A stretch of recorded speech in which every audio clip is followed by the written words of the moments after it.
Abu Hurairah ரலியல்லாஹு அன்ஹு அவர்கள் நாம் பார்க்க போகும் இந்த ஹதீஸை அவர்கள் அறிவிக்கும் பொழுது 3 முறை அவர்கள் மயக்கமுற்று விழுந்தார்கள். அறிஞர்கள் கூறுகிறார்கள், ஹதீஸ்களிலேயே மிக பயங்கரமான ஒரு ஹதீஸ் இதுதான் என்று கூறுகிறார்கள்.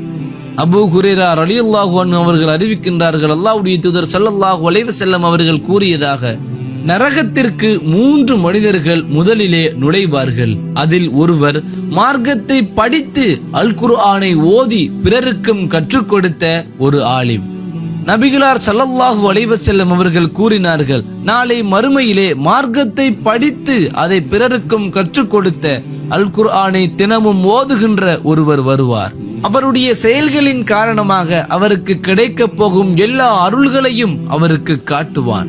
அல்லாஹ் அவரிடத்திலே கேட்பான், ஏன் நீ இவற்றையெல்லாம் செய்தாய், யாருக்காக நீ இவற்றையெல்லாம் செய்தாய் என்று கேட்பான். அதற்கு அவர் கூறுவார், யா அல்லாஹ், நான் மார்க்கத்தை படித்தேன், அதை பிறருக்கும் கற்றுக் கொடுத்தேன், அல் குர்ஆனையும் தொடர்ச்சியாக ஓதி வந்தேன், இவை அனைத்தையும் நான் உனக்காகவே தான் செய்தேன் என்று கூறுவார்.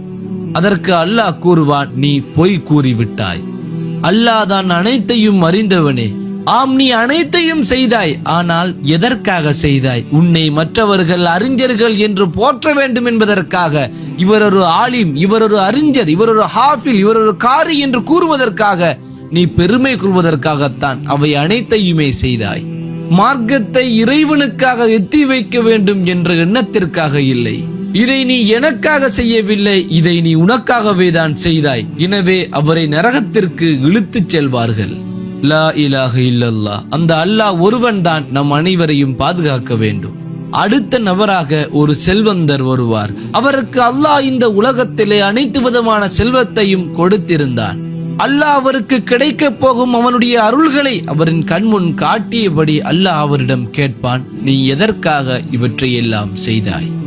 அவர் கூறுவார், யா அல்லாஹ், உனக்காகவே தான், நீ விரும்பிய பாதைகள் அனைத்திலும் உனக்காகவே தான் நான் என் செல்வத்தை செலவழித்தேன் என்று கூறுவார்.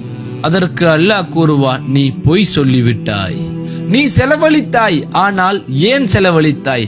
உன்னை அனைவரும் மிகப்பெரிய கொடையாளன் என்று கூறுவதற்காக, அவர் அனைவருக்கும் நன்கொடை கொடுப்பவர் என்று கூறுவதற்காக. மாஷா அல்லாஹ், எப்படி அல்லாஹ்வுடைய பாதையில் இவர் தன்னுடைய செல்வங்களை செலவழிக்கிறார் என்பதை பாருங்கள், இவரை போல்தான் அனைவரும் இருக்க வேண்டும் என்று கூறுவதற்காக, மக்கள் உன்னை பெருமைப்படுத்துவதற்காகத்தான் இதை செய்தாய், எனக்காக நீ இதை செய்யவில்லை என்று கூறி அவரை நரகத்திலே வீசி எறிவார்கள். சுப்ஹானல்லாஹ், அல்லாஹ்வின் நல்லடியார்களே, எத்தனை லட்சங்கள், எத்தனை கோடிகள் நீங்கள் நன்கொடையாக கொடுத்தாலும் உங்களுடைய உள்ளம், தூய எண்ணம் இது அல்லாஹ்வுக்காகத்தான் என்று இல்லாமல் போய்விட்டால் அனைத்துமே வெறும் 0 தான். எந்த நன்மையுமே அதில் உங்களுக்கு கிடையாது. 3வது நபர் அல்லாஹ்வின் பாதையில் யுத்தம் செய்து அந்த யுத்தத்திலே மரணித்து போன ஒரு ஷஹீதாகிய ஒரு உயிர் தியாகி. எனவே அல்லாஹ்விடத்திலே அவர் கொண்டு வரப்படுவார். அல்லாஹ் அவருக்கு கிடைக்க போகும் அருள்களை எல்லாம் அவருக்கு காட்டுவான். அவரும் அதை பார்ப்பார். அவரிடத்தில் அல்லாஹ் கேட்பான், ஏன் இவற்றையெல்லாம் நீ செய்தாய்? அதற்கு அவர் கூறுவார், இஸ்லாத்தை பாதுகாக்க, இஸ்லாத்தை மேலோங்க செய்ய உனக்காகவே தான் யா அல்லாஹ், உன்னுடைய நாட்டத்திற்காகவே தான் நான் இதை செய்தேன் என்று கூறுவார். அதற்கு அல்லாஹ் கூறுவான், இல்லை, நீ பொய் கூறிவிட்டாய். உன்னை அனைவரும் நீ மிகப்பெரிய தைரியசாலி, மிகப்பெரிய போராளி, மாபெரும் வீரன் என்று போற்றி புகழ வேண்டும் என்ற காரணத்திற்காகத்தான், பிறருக்காகத்தான் நீ இதை செய்தாய், எனக்காக இல்லை என்று அவருக்கு கூறப்படும். நரகத்திற்கு அவர் இழுத்துச் செல்லப்பட்டு அதிலே அவர் வீசி எறியப்படுவார். அல்லாஹ்வின் நல்லடியார்களே, நாம் எந்த ஒரு விடயத்தை செய்த போதிலும் அது அல்லாஹ்வுக்காகத்தான் என்றே இருக்க வேண்டும். நம்முடைய உள்ளத்தில் உள தூய்மை இருந்தால்தான் நம்முடைய அந்த செயல்களை, நல்ல அமல்களை அல்லாஹ் ஏற்றுக்கொள்வான். நாம் எந்த ஒரு செயலை செய்தாலும், அல் குர்ஆனை ஓதினாலும், மார்க்கத்தை படித்தாலும், கற்பித்தாலும், நாம் யாருக்கு எவ்வளவு நன்மைகளை செய்தாலும் நாம் அதை அல்லாஹ்வுக்காக செய்கின்றோம் என்ற எண்ணம் தான் நம் உள்ளத்தில் இருக்க வேண்டும்.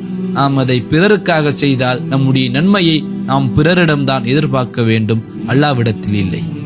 உண்மையில் இவற்றுக்கெல்லாம் காரணம் பெருமையை தேடுவதுதான்.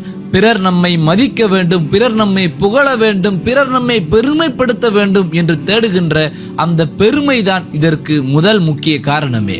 அல்லாஹ்வுடைய தூதர் ஸல்லல்லாஹு அலைஹி வஸல்லம் அவர்கள் கூறினார்கள், எவனுடைய உள்ளத்தில் கடுகளவு பெருமை இருக்கின்றதோ அவர் சொர்க்கத்தில் நுழைய மாட்டார் என்று கூறினார்கள். எனவே இந்த பெருமை என்பது நம்முடைய ஈமானுக்கே எதிரான ஒரு விடயம். அல்லாஹ் அஸ்ஸ வஜல் அவன் கூட வானங்களையும் பூமியையும் இந்த பிரபஞ்சத்தையும் அனைத்தையும் தனி ஒருவனாக படைத்துவிட்டு நாமே படைத்தோம் என்று எளிமையாக கூறுகின்றான். சுப்ஹானல்லாஹ். எல்லாவற்றையும் படைத்த பெருமைக்கு உரித்தான அந்த இறைவனே அல்லாஹ் அஸ்ஸ வஜலே அவனே கூறுகின்றான் இவ்வளவு எளிமையாக. அப்படி என்றால் நாம் எல்லாம் பெருமைப்பட, பெருமையை பற்றி பேச வாய் திறக்க முடியுமா? நமக்கு அது தகுதியானதா? எனவே நண்பிற்கினிய அல்லாஹ்வின் நல்லடியார்களே, நாம் உள தூய்மையை பேணுவோம். எந்த ஒரு விடயத்தை செய்த போதிலும் நம்முடைய உள்ளத்தை அது அல்லாஹ்வுக்காகத்தான் என்று கூறி அதை நிலைநிறுத்துவோம். பெருமையை விட்டும் வெகு தூரம் விலகி இருப்போம். அல்லாஹ் நம் அனைவரையும் இந்த பெருமையை விட்டும் பாதுகாக்க வேண்டும்.